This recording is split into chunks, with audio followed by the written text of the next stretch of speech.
Okay, check this out. This is Veg Sauce uploaded. Jeff Nelson uploaded this one. It's Cure Type 2 Diabetes with Sugar White Rice. McDougall gets on point. McDougall gets on point with the sugar. Look at his face. He means business. Let's listen to this. I'm going to sit back. I'm going to play the video. I'm going to share my comments and criticisms afterwards. Listen up. Diabetes, I've learned in this conference, is caused by fat clogging the receptors and not so much by sugar. Does the glycemic index have any meaning?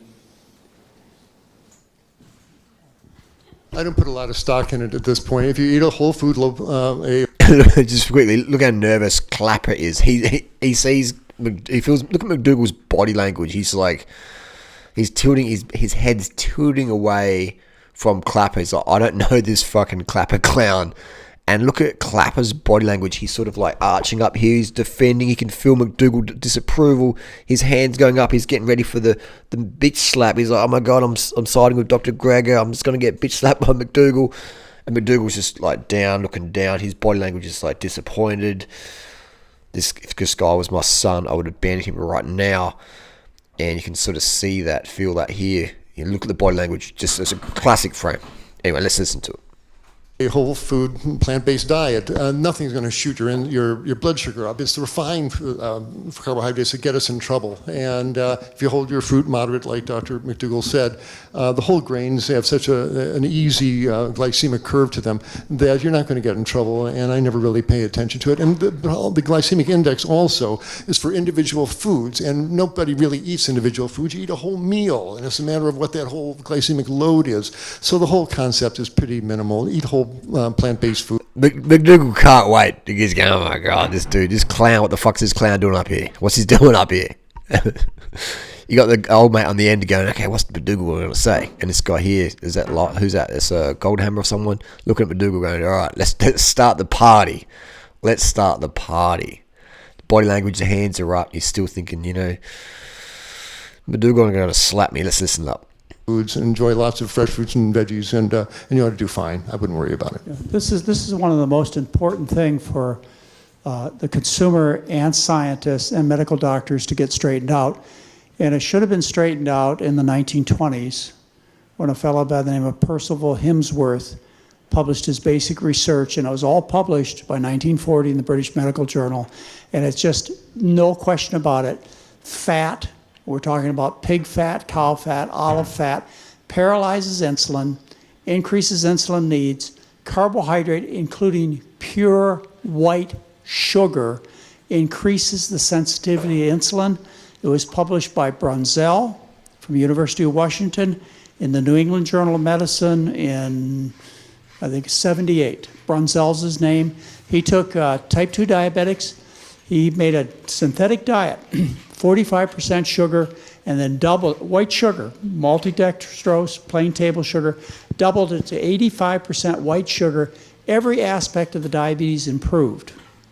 Walter Kempner, back in the 40s and 50s, published his results on treating type 2 diabetics with rice, table sugar, fruit, and juice. And Kempner knew back in the 50s that sugar makes insulin work better and cures diabetics. But you see, we've got it entirely backwards these days, thinking sugar causes diabetes. It's so backward and bizarre, nobody stands a chance. So we got to get this one simple fact down that has been established. Even in diabetes care 2 years ago, they took type 1 diabetics, they dramatically increased their white sugar intake and decreased the insulin needs of type 1 diabetics. It's always been the same, but everybody knows different.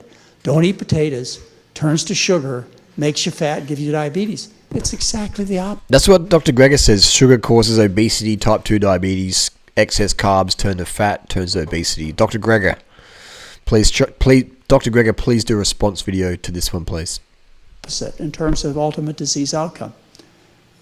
Imagine, I use the analogy. First off, that's why I stopped arguing. So that's basically it.